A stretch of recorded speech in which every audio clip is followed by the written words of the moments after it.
آپ صلی اللہ علیہ وسلم نے فرمایا قیامت اس وقت تک قائم نہیں ہوگی جب تک قحطان قبیلے سے ایک شخص نہ نکل آئے جو لوگوں کو اپنی لاٹھیوں سے ہانکے گا، یعنی اس کا لوگوں پہ زبردست کنٹرول ہوگا۔ تو قحطان یہ ابو الیمن، یمن کی نسل جس سے چلی ہے نا، یمنیوں کی، تو یمنیوں میں ایک شخص پیدا ہوگا وہ قرب قیامت میں۔ چلیں یہ تو دیکھو جو علامات ساعت ہیں نا، قیامت کی علامتیں ہیں، ان کے بارے میں جتنی بات ہمیں حدیث سے ملتی ہے ہم اتنی پیش گوئی کر سکتے ہیں، اس سے زیادہ احادیث کو جوڑ کر ایک نئی کتاب نہیں لکھ سکتے ہم، سمجھ رہے ہو؟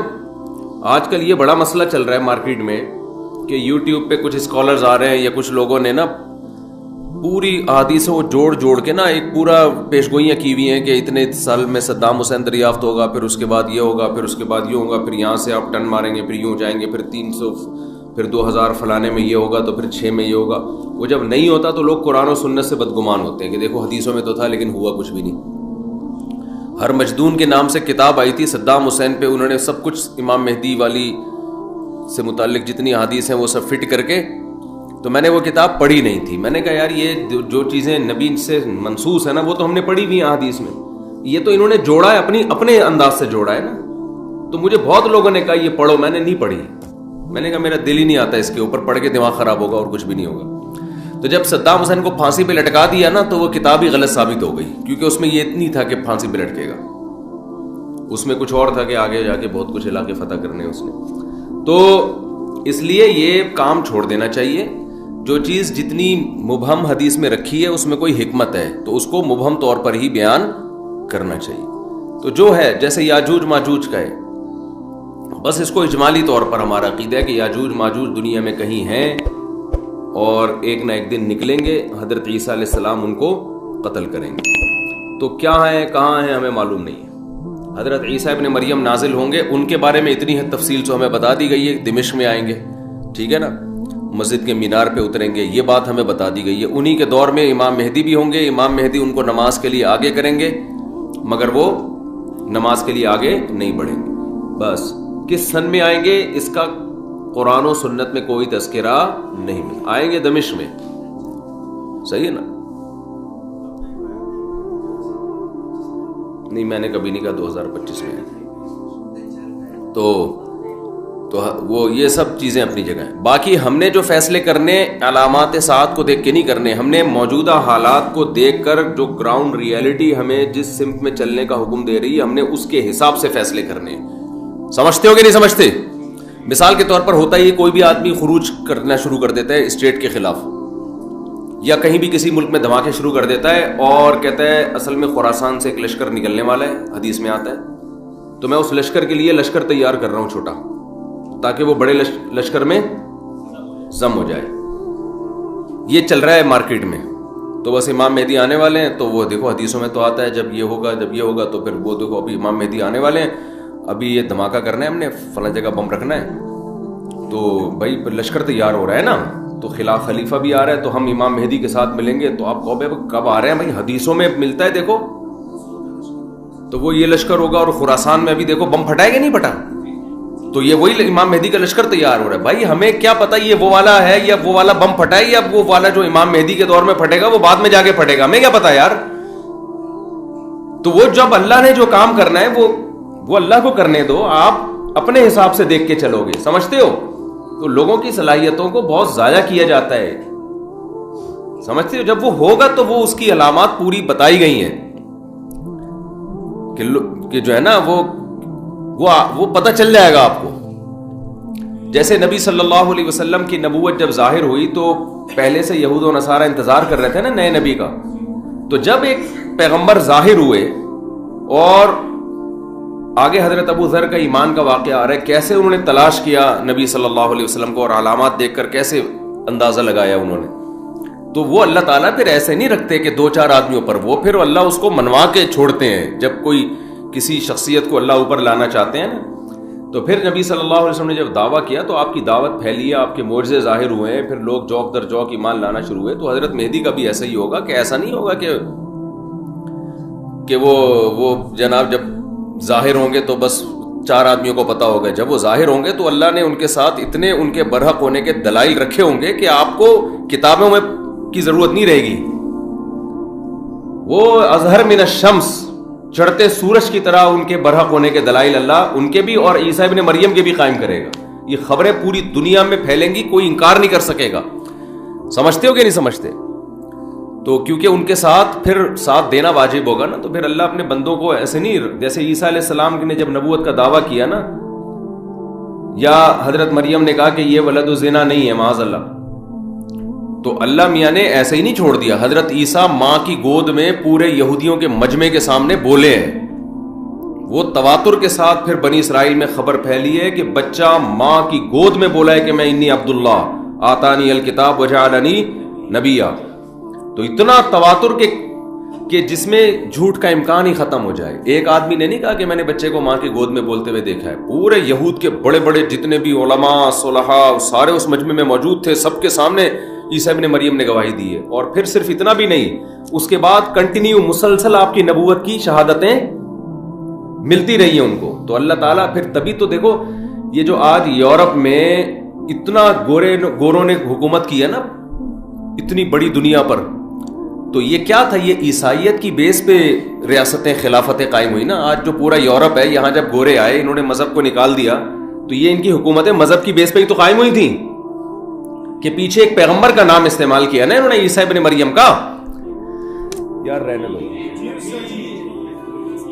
دیکھو دنیا میں اتنے بڑی پاورفل ریاست قائم کرنا، اس کے لیے ٹھیک ٹھاک قربانی چاہیے. بے تحاشا گاجر مولی کی طرح کٹے ہوں گے. تو اس کٹنے کے پیچھے ایک سچے پیغمبر کی موٹیویشن تو ہو سکتی ہے، بغیر اس موٹیویشن کے کوئی نہیں کٹتا اس طریقے سے. تو یہ عیسیٰ ابن مریم کا نام تھا جس کی بیس پر عیسائیت نے دنیا میں راج کیا ہے، ورنہ یہ نہ بنتا. یہ آج پورا لندن اور یہ فرانس اور یہ جتنے بھی یورپ کے کنٹریز ہیں، اور اس کے لیے تو ہمارے ریاستیں بھی انہی کے ہاتھ میں تھی نا، جتنے پھیلے دنیا میں. ماضی کی بات کر رہا ہوں. تو یہ سارا اس کے پیچھے تو یہ موٹیویشن اتنی بڑی انسانیت کو مل کیسے گئی؟ تو وہ اخبار متواترہ سے ملتی ہے، اخبار آحاد سے نہیں ملتی. یعنی لاکھوں لوگ بیان کر رہے ہوتے ہیں ہم نے اپنی آنکھوں سے دیکھا ہے حضرت عیسیٰ کی تعلیمات بھی اور ان کی سیرت بھی.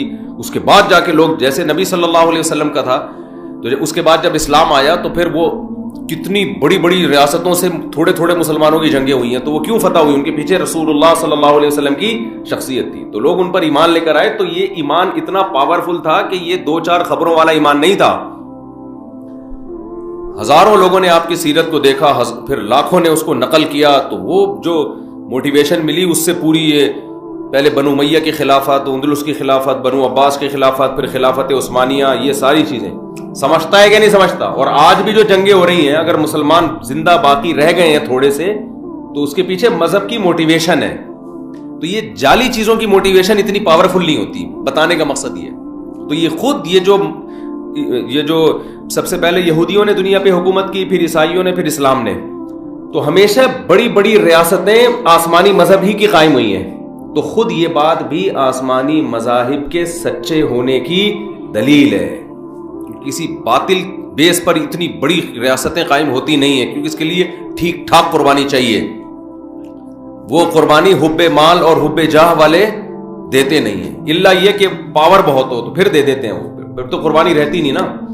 عمرو ابن دینار کہتے ہیں حضرت جابر بن عبداللہ رضی اللہ عنہ کو یہ کہتے ہوئے سنا کہ ہم نے نبی کے ساتھ ایک غزوے میں شریک ہوئے تو مہاجرین میں بھی کچھ لوگ آپ کے ساتھ آ گئے، حتیٰ کثروا، مہاجرین بہت ہو گئے. وکان من المہاجرین الرجل اللعاب، مہاجرین میں ایک شخص تھا جو مزاح بہت کرتا تھا.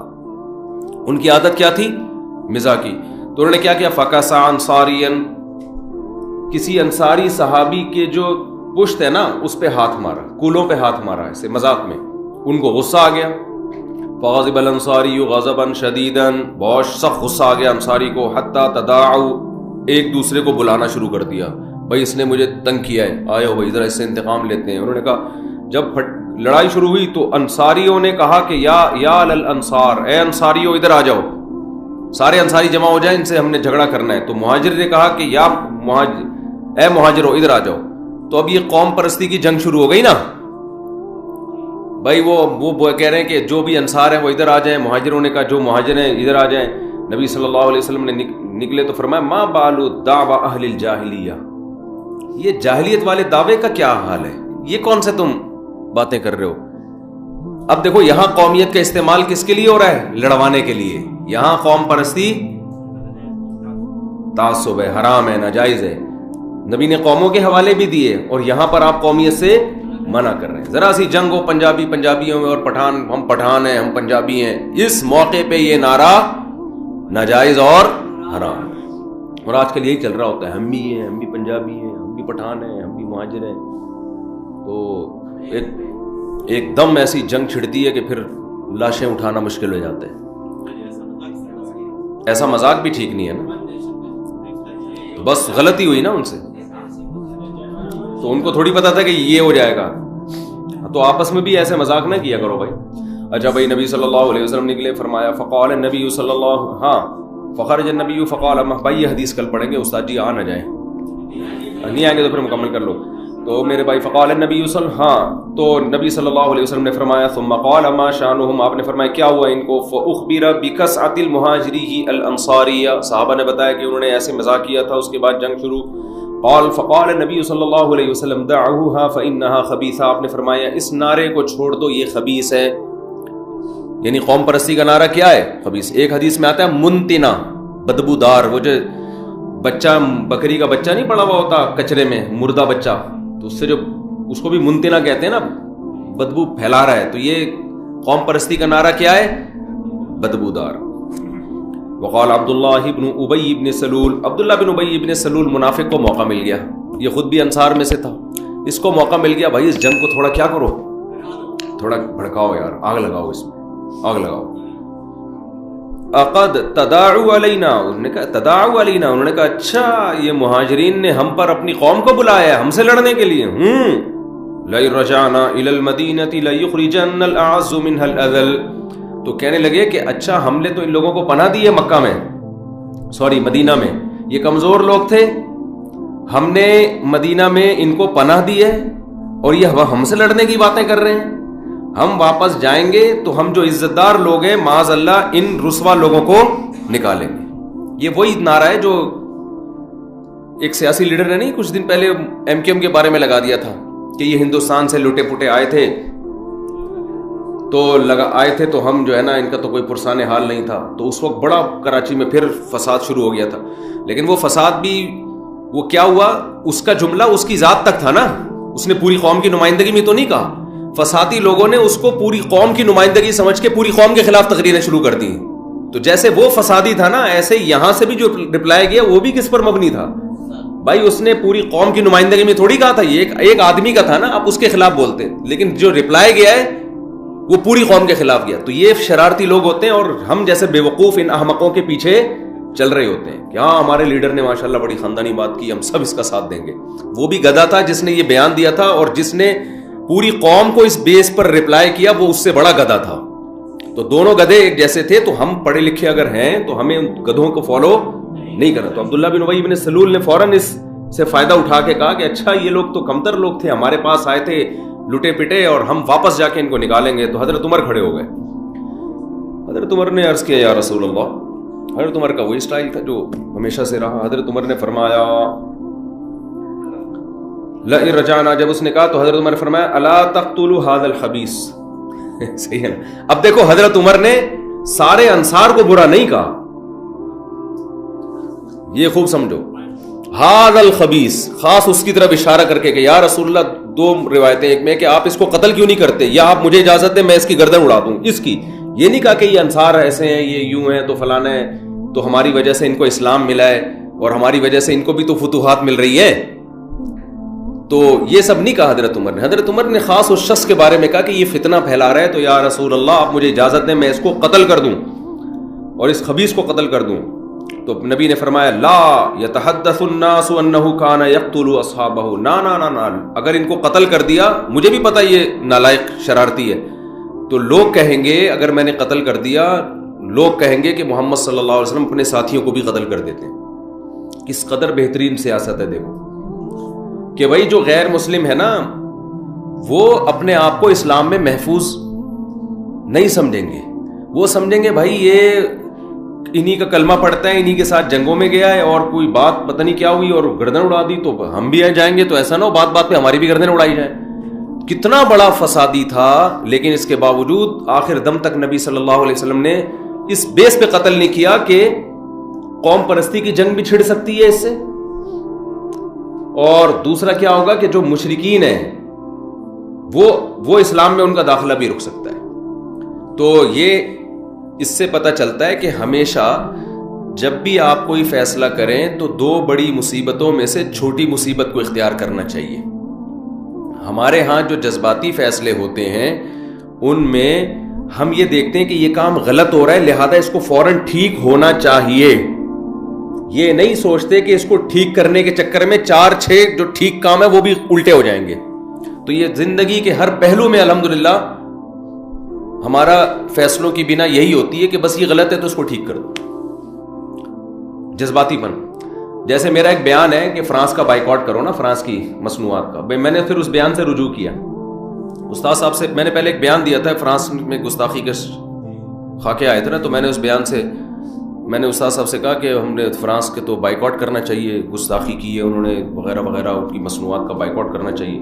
میں نے بیان بھی دے دیا, وہ بیان چل بھی رہا ہے. تو میں نے استاد صاحب سے مشورہ دیا کہ اس کو بائیکاٹ کو ہمیں پھیلانا چاہیے. استاد صاحب نے کہا کہ دیکھو ہم نے فرانس کا بائیکاٹ کیا نا, اتنا بڑا نقصان نہیں ہے. یہ سوچو فرانس نے ہمارا بائیکاٹ کر لیا تو کیا ہوگا. تو مجھے وہ بھینس والا لطیفہ یاد آیا کہ ایک آدمی نے بھینس کو جمال گوٹا کھلانا تھا. جمال گوٹا پائپ کے اندر رکھ کر طریقہ یہ تھا کہ بھینس کے منہ میں پائپ رکھ کے ادھر سے پھونک مارے. تو ہوا یہ کہ یہ اس کے پھونک مارنے سے پہلے بھینس نے پھونک مار دی, وہ سارا جمال گوٹا اس کے پیٹ میں اور یہ مر گیا. تو یہ بھی دیکھو کہ تم بھینس کے منہ میں پائپ رکھ کے پھونک مار رہے ہو, اگر اس نے پھونک ماری تو تم افورڈ کر سکتے ہو کہ نہیں کر سکتے. تو استاد صاحب نے فرمایا کہ یہ جو ہم بائیکاٹ کی مہم چلاتے ہیں اس میں یہ بھی دیکھا جائے گا کہ اگر انہوں نے ہمارا بائیکاٹ کر دیا ہم تو ویسے ہی معاشی بحران کا شکار ہیں. اگر یہ یورپ نے, امریکہ نے, ان لوگوں نے مل کے ہمارا بائیکاٹ کرنا شروع کر دیا تو ہم اس سے بھی جائیں گے جو اس حالت میں. تو استاد صاحب نے فرمایا میں یقینی طور پہ نہیں کہہ رہا کہ اس کے سائیڈ افیکٹ کیا ہیں, لیکن جب تک آپ نے اس کے سائیڈ افیکٹ پہ آپ پوری طرح غور نہ کرو آپ کو بیان داغنے کی اجازت نہیں ہے. اس کے بعد سے میں پھر بیان دے ہی نہیں رہا. یہ بڑی بصیرت کی بات ہے. حضرت نے یہ نہیں فرمایا کہ واقعی بائیکاٹ کرے گا یا بائیکاٹ کرنے کا ہمیں نقصان ہوگا, ہو سکتا ہے کوئی نقصان نہ ہو ہمیں, لیکن کہا کہ جب تک آپ کو نالج نہ ہو نا ان سب چیزوں کی, اتنی اپر لیول پہ جا کے یا ایسے لوگوں میں مل بیٹھ کے کہ حاکم کی مجبوری بھی تو ہو سکتی ہے نا بائیکاٹ. ہم تو کہہ رہے ہیں فرانس کے سفیر کو نکال دو بھائی, آپ اس سیٹ پہ جا کے بیٹھو گے تو آپ کو پتا چلے گا کہ میرے اندر نکالنے کا دم ہے بھی کہ نہیں ہے. نکال دیا تو میں افورڈ کر سکتا ہوں کہ نہیں کر سکتا.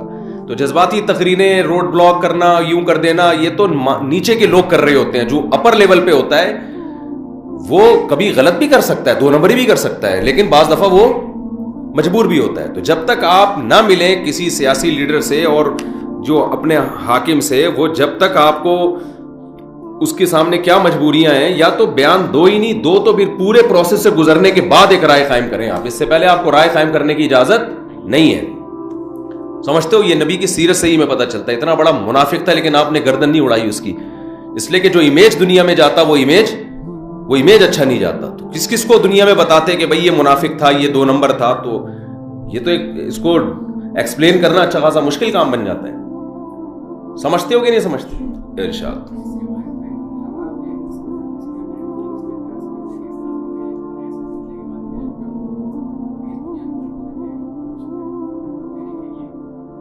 وہ پاگل لوگ ہیں یہ, تو انہوں نے ان کے کولے پہ ایسے ہی ہاتھ مارا نا جیسے مذاق میں نہیں لوگ مار رہے ہوتے تب کی. تو یہ کہہ رہے ہیں ملحد لوگ اس پہ وہ کرتے ہیں کہ اسلام میں جو یہ جنگ شروع ہوئی اور اس کی نیت غلط تھی.